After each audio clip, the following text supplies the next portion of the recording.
I don't normally get jealous when somebody else writes an article. I don't normally be like, oh man, that was...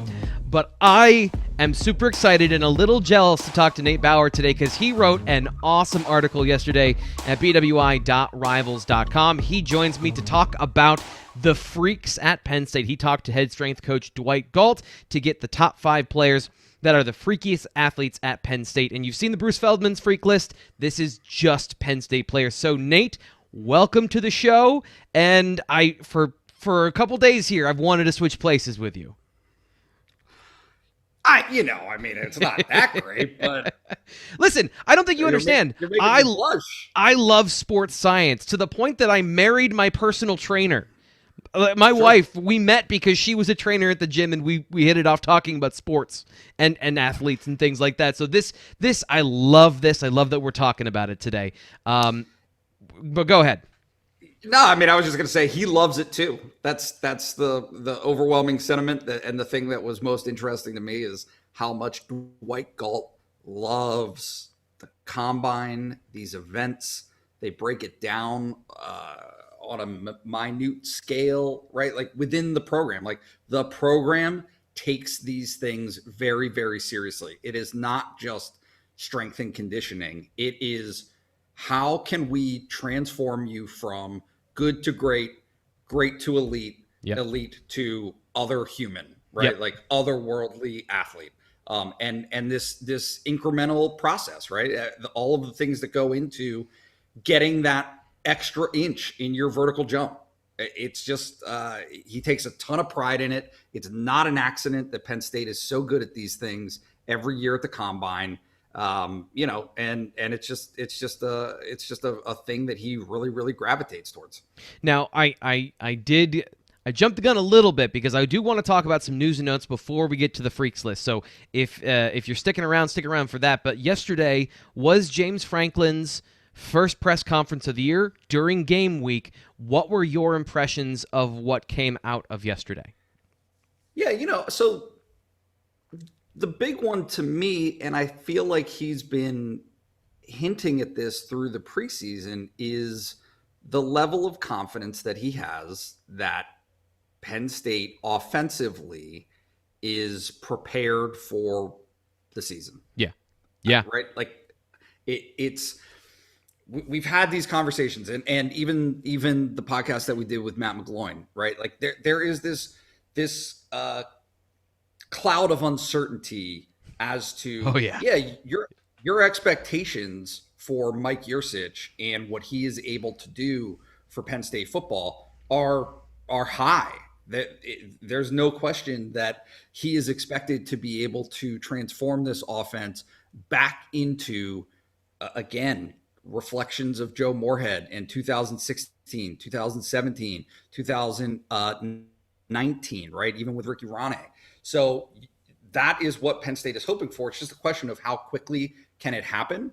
And in one of his answers talking about Wisconsin during the press conference, he said, hey, there are things that I can do, right? There are things that we can do, that Penn State's offense can do that are going to challenge Wisconsin's defense, right? It was a subtext. It was subtle. It wasn't cocky. It wasn't arrogant, but it was, hey, so much of the conversation is focused on what Wisconsin is supposed to do defensively and the expectations that there are for them to be a good defensive program, as it always is.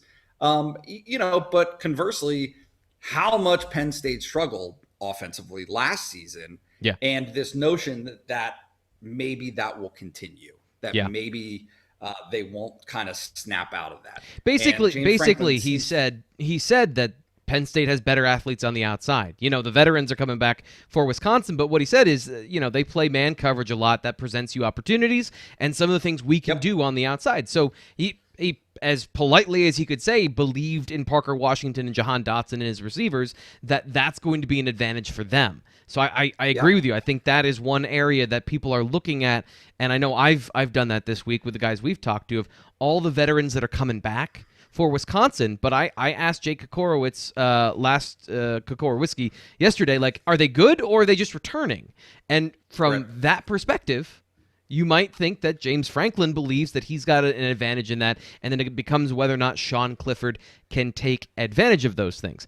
What is your opinion, just real quick, about the depth chart thing? I thought it was interesting. My reasoning for why they didn't release a depth chart was completely different from what James said. He said that they don't want to release a depth chart because everyone else isn't doing it, so why would we give them the advantage? What's your, just I guess, general thought on not having a depth chart this year? I don't really know, to be honest with you, because he's made it so plain that he doesn't think it should be utilized as any type of insight into the program in the past, right? Even when they were releasing a depth chart. He pounded that drum so hard of, this doesn't matter. All that I'm doing, how many times, like, there's, of 22 positions, 18 of them have "or" next to one of the names. And so it's just, he has been so vigilant in maintaining how irrelevant the depth chart is. I think it's more often than not, the depth chart is a reflection of what actually happens. Yeah. Right. Like, as much as he wants to claim that it's not, it is. The first guy that's on the depth. You're not going to see the third guy on the depth chart be the first guy in the field. They don't lie. So that's the thing, is like, it may never be accurate for injury, which, there have been times somebody's been on the depth chart and they're just there, and based on what we know in the media, that they're not going to be there. But it does, and especially if you look at it over time, it does paint a picture of what is going on with the university, the program, and how that changes with, if there is a season-ending injury, or if there is a guy that makes a move. We have seen that in the past.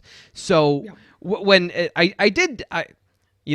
is very forthcoming about talking about these things. But when he said, you guys basically know everything, like, we know everything except for the things that we don't know. And there were things that he talked about today, but we just don't know them. We would have known them if we had looked at a roster and a depth chart and seen Anthony Wiggin or Eric Wilson at that left guard position. So, like, there is a little bit of truth there. I love depth charts. I want to see them. I want to see how they change. I find them intriguing. So I'm bummed this year that there isn't one. Yeah, but you're going to get one as soon as the first game is over, because we're going to see snap counts, and we're going to see lineups. We're going to see, the shifts, like, we're going to see the rotations. So it's going to become fairly clear fairly quickly, I think, what the depth chart would have been as released by Penn State based on the previous game. Sure. So like, we're, if anything, it's just going to be more fodder for us to make it up as we go along and talk about, hey, is this what the depth chart would have looked like if Penn State had released one? I can't wait. Speaking of snap counts, coming up tomorrow on the BWI Daily Edition, Anthony Tresh of PFF is joining the show, and you're going to want to watch that. He has some really interesting takes on what Penn State is going to be, not only Saturday, but this coming year. So stay tuned for the BWI Daily Edition coming up tomorrow with Anthony Tresh, and this Saturday, our very first live show, BWI Live post-game show here on YouTube. So if you watch the game and you're watching the post-game stuff and you want some instant reaction and analysis from me, that'll be live here on YouTube, BWI Live post-game show. It'll be directly after the game or soon after the game. So you'll be hearing information about a time coming up this week, so stay tuned. We'll keep you up to date on that. But we do have to get to our Freaks list. You talked to Dwight Galt this week, and he told you the top 5 players that are the most outstanding athletes. And there's some interesting metrics in there that we do need to explain before we get into it. I'm going to put up number 5 here, and I want you to explain what some of these metrics mean, because if you're not familiar with powerlifting, or if you're not familiar with strength indexes and things like that, you may not know what all this means. But coming in at number 5, Nate? Brenton Strange, tight end. So tell me about strength index. Tell me about what some of these metrics mean here for Brenton Strange. I mean, I'm the Pillsbury Doughboy over here. You might be the one who should be explaining this. Well, no, so I was super interested because the strength index in particular, as defined by Dwight Galt, was different in your article than what I was expecting it to mean. So I'm interested to hear what he said to you about what that number means specifically and what the range means when it comes to 682 versus some of the other numbers we're going to see later. Yep. Yeah, so effectively, and again, I'm paraphrasing here, but effectively, it is your bench press, your clean, and your squat, okay, added up, divided by, there's a formula basically. Right. I'm gonna get the exact quote just so I can have it here. We've got measurables now, but basically the strength index adds up the bench, the clean, and the squat, your total weight lifted. Then it uses a coefficient based on your body weight. Yep. And you multiply it to get a random number. Okay. And so your age also comes into play on that. And so basically it allows you to compare pound for pound the strongest guys on the team because, right, the defensive backs are not going to be the size of an offensive lineman. And, that 340 clean for a tight end, how it translates to an offensive lineman, it's not the exact same thing. It's not. It's so about power production. So it's about how much you can move versus how much you weigh. That kind of gives you the amount of power. So for small, like you said, for smaller players or for larger players that are quick and can do those things, because for a power clean, that number, I'll throw that up here again for Brenton Strange, that is a power movement. So that is something you have to be strong and explosive, be able to move a lot of weight quickly. So that's a really impressive number. The other ones I think most people understand. They've seen the combine, 4.64 40-yard dash. So that strength plus that speed and the broad jump, the vertical. Brenton Strange coming in as the 5th freakiest athlete on this list. Did he say anything interesting about Brenton Strange as far as, his profile as a football player or as an athlete? Yeah, so the big message with Strange was the progress that he's made, right? He came in at 217 pounds. So for him to be 252 pounds now, a couple of years later, and make the improvements that he's made to those different categories it's not that he stands out in any individual category there. Within the team, it's that on the whole, he's made a considerable amount of progress as an athlete, both strength and speed and explosiveness. That kind of differentiates him from other guys. And one thing that I would mention here is just to set a framework that we were going to for that strength index number. He checked in at 682. Galt said that for freshmen, they're typically expecting 500 to 550. Yeah. And then once you get to 650 and up, that's considered elite. Yeah. Right. And so 700, he then said, was very rare. And the rarest of the rare, the generational athletes, occasionally crack 800. But in his 30 plus year career, that's been limited to 2 or 3 guys. Yep, and we all know who they are. We've talked about it time and time again. I do love the quote from your article, if you don't mind me saying. He said of Saquon Barkley, he's the closest we've gotten to Superman, because he mentioned like what we just talked about here of all the different categories. Most players are not good at everything. They have certain strengths and weaknesses. Barkley was just good at everything. So if you're a scale of 1 to 100, 100 is Superman. He's as close as they've gotten to Superman. So that shows you just how special and how rare those players are. Speaking of players that are good at certain things, but maybe don't have the whole profile, coming in at number 4, I think I have this right. Who's number 4? Rasheed Walker, offensive lineman, left tackle. And he's just a big dude. Yep. That's the main that's the main point right there, is he just carries himself, his size and the progress, again, similar to Strange, the progress that he's made through his Penn State career. He's positioned to athletically be part of that conversation, right? I mean, we can't not talk about the draft with this guy. Yeah. And so yep. he's putting himself in a place where when he gets to the combine, he is not going to be overlooked. He's not going to be overshadowed Yep. based on what he does. I mean, a 40-yard dash at 5:01, and what's going to be interesting for him is, that 10-yard split, the first 10. Yes. So, yep. Right. But quick, powerful, fast, explosive. Yeah. All the above. If you're looking at all of those characteristics. If you're looking at the combine numbers, having almost a 30-inch vertical jump at 322 pounds, and truthfully, once he starts training for the combine, I imagine his vertical will be over 30 inches at the combine. But you look at the strength numbers, you look at the explosiveness. When we've talked about this offseason, you and I have talked about it on this show several times, he's a potential first-round pick. These are the metrics. These are what I see on film when I go, his athleticism is different.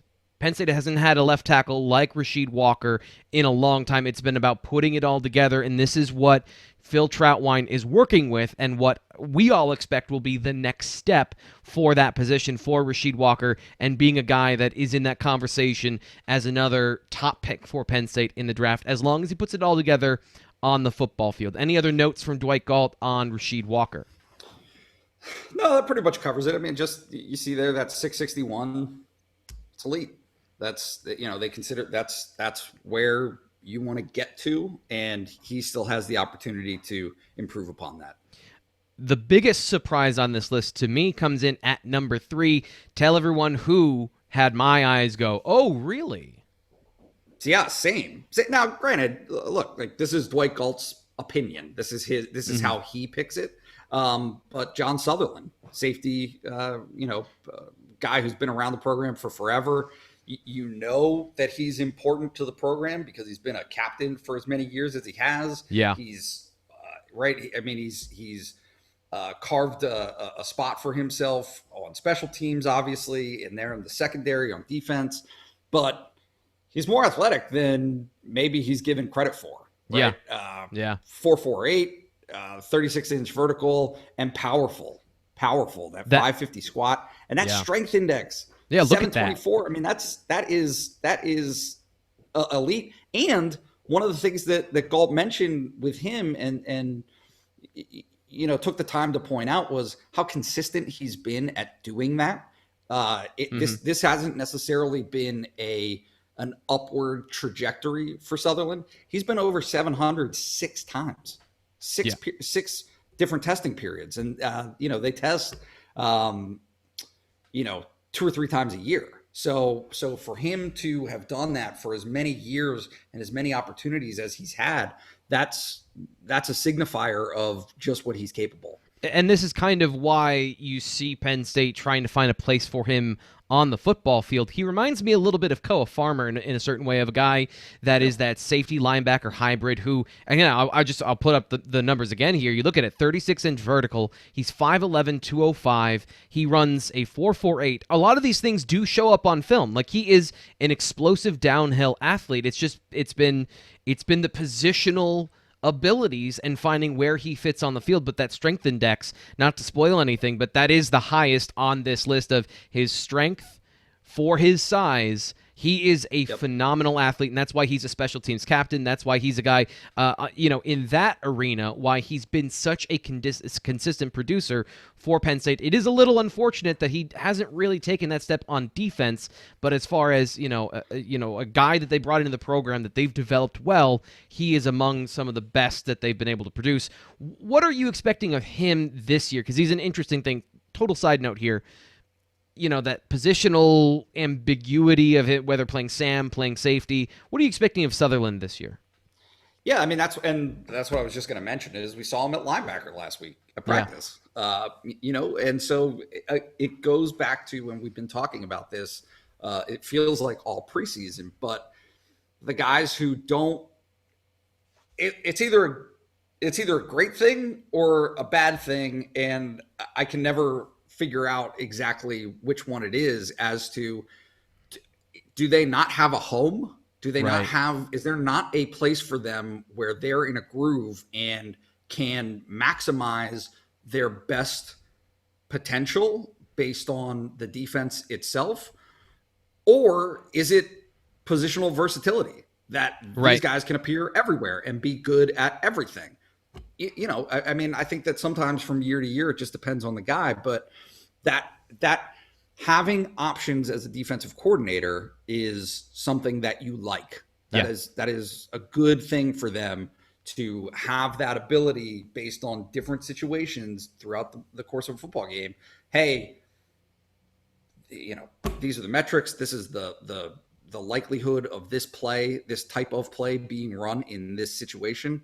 Oh, we've got the perfect answer for that. Here's a guy who can be in that spot, knows what he's doing, right time, right place. And obviously in Sutherland, that's what you expect based on how long he's been playing and how much he's been around this. And it's his profile of an athlete and as a student athlete where he's been praised for his leadership and his intelligence throughout his career. It is super interesting. It's the thing that, as much as I love the numbers, and we're going through all the strength index here with Nate Bauer, who wrote an awesome Freaks List for Penn State article here. We're talking on the BWI Daily Edition. I'm your host, Thomas Frank Carr. It's that thing that you can't quantify of the instincts. So James Franklin talked about yesterday Curtis Jacobs and his safety-like qualities at the linebacker position. Now he's 6'1", 230. And Jonathan Sutherland has always been a better player in the box, but 5'11", 205, that doesn't profile as a three-down linebacker.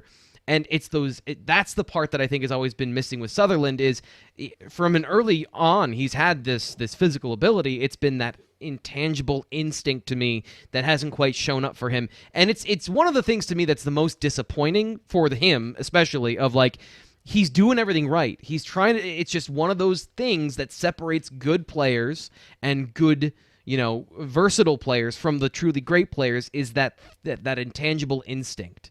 And a guy that we're going to see his instincts, whether or not they're better in the box this year than they were last year, is coming in at number 2. Who is number 2?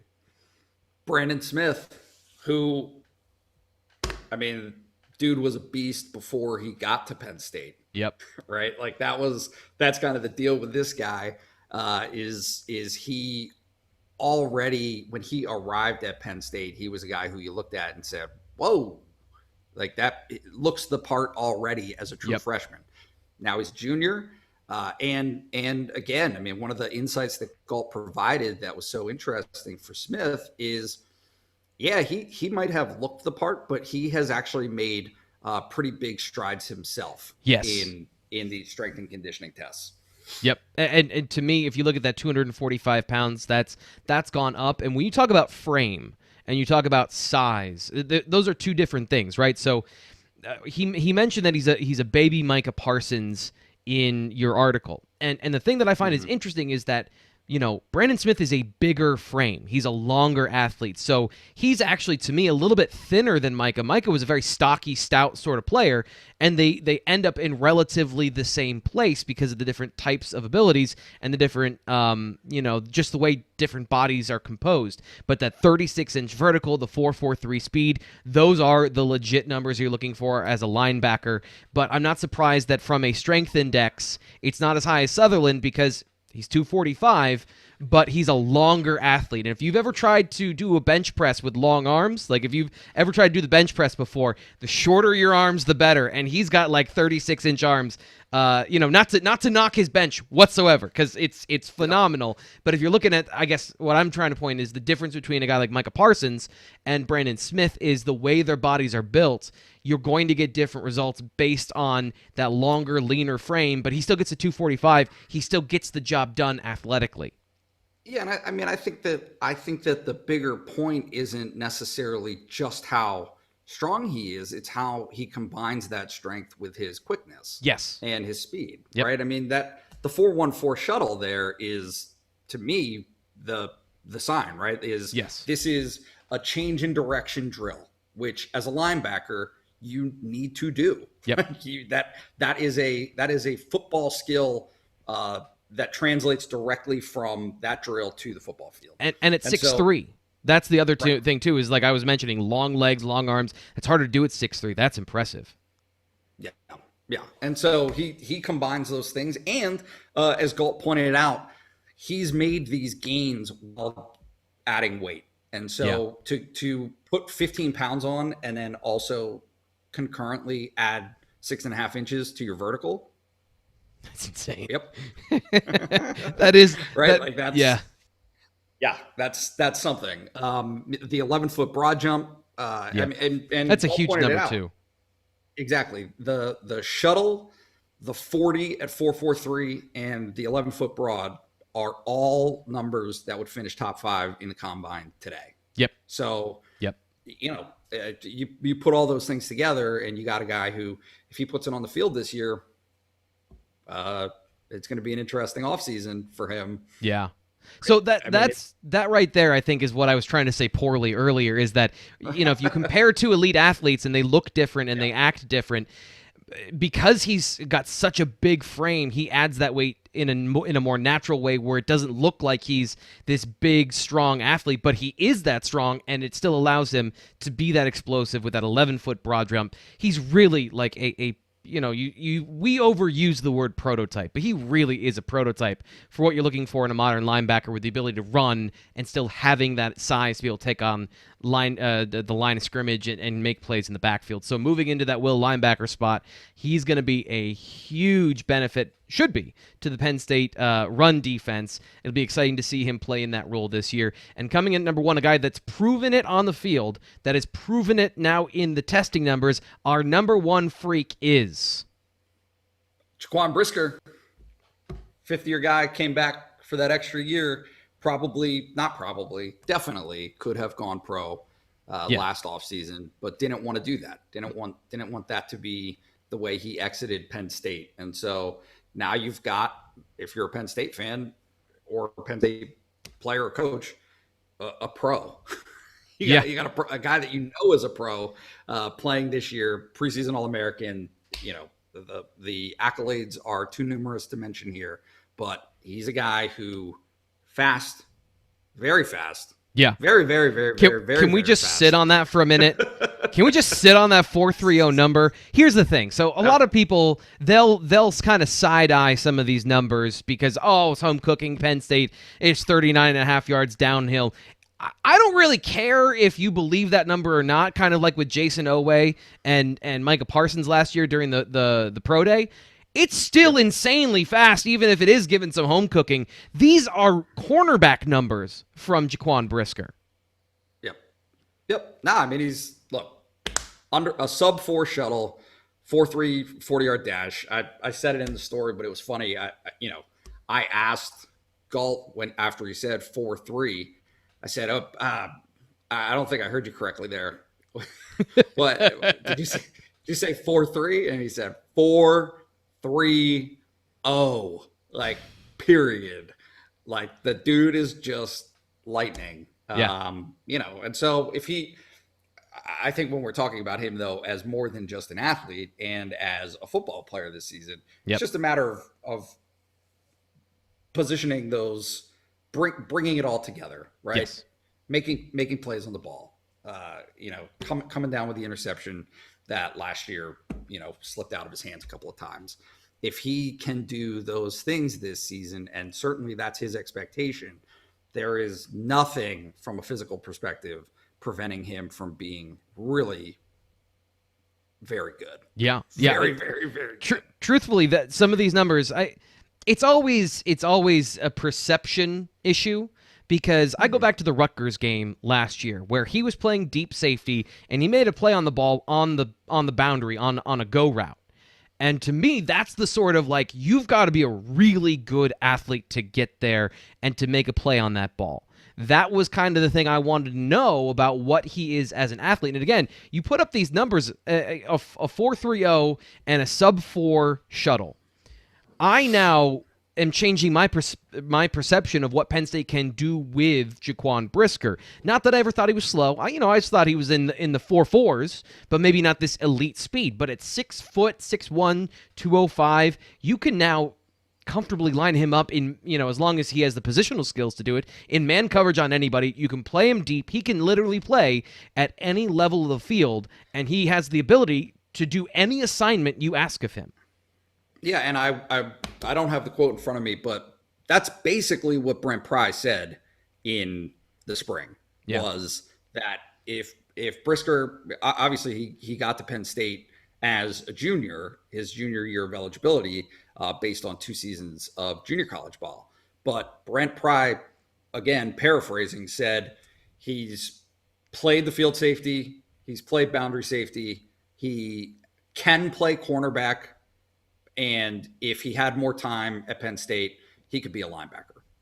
So that's nuts. That's nuts. Right? Like that's, and so, but that's, again, I mean, just going back to that point about you know, a defensive coordinator's dream, that's it. Yeah. That's the dream, is having that ability to have the right guy in the right spot all the time. It doesn't matter what the situation is, because when you're that versatile, when you're that powerful and fast, explosive, you know, there's just so many things that Penn State can do with that, you know, for the defense. So it goes back to something, and I don't mean to bring this up to be negative, but it just blows my mind that Penn State has never had a first-round defensive back taken in the NFL draft. And with those numbers, I don't know how he gets out of the first round. This has got to be the year that streak ends, because Jaquan Brisker, the number 1 freak at Penn State as far as the athletics. Run down the list again. Number 5, Bretton Strange. Rasheed Walker coming in at number 4. Jonathan Sutherland coming in at number 3. So special teams and offense and defense, all phases represented here. Brandon Smith at number 2. Brisker at number 1. Nate, for people, if they want to check out the full article, tell them where to go. Blue White Illustrated. Yeah. So bwi.rivals.com. Join us. We'd love to have you. It's tons of Penn State football talk, and, you know, but just all day. It's more than you can even possibly read. And you'll consume. It's like a fire hose. As much as you can get of it, that's what we'll keep pumping it out for you. And don't forget, I just mentioned this earlier today, coming up on the BWI Daily Edition with me, your host, Thomas Frank Carr, Anthony Tresh of PFF coming up tomorrow. He's got some, I think, really, I hate the words hot take. And I hate the word, but he's got some really interesting things to say about Penn State football. You might not like them, but it might prepare you for an interesting season ahead for Penn State football. And he does give us a preview of the game this weekend with Wisconsin. And, of course, after that game, BWI Live. I'll have a live post-game show here giving you the instant reaction and analysis to that. But for now, this is the BWI Daily Edition. As I said, I'm your host, Thomas Frank Carr. We'll talk to you tomorrow.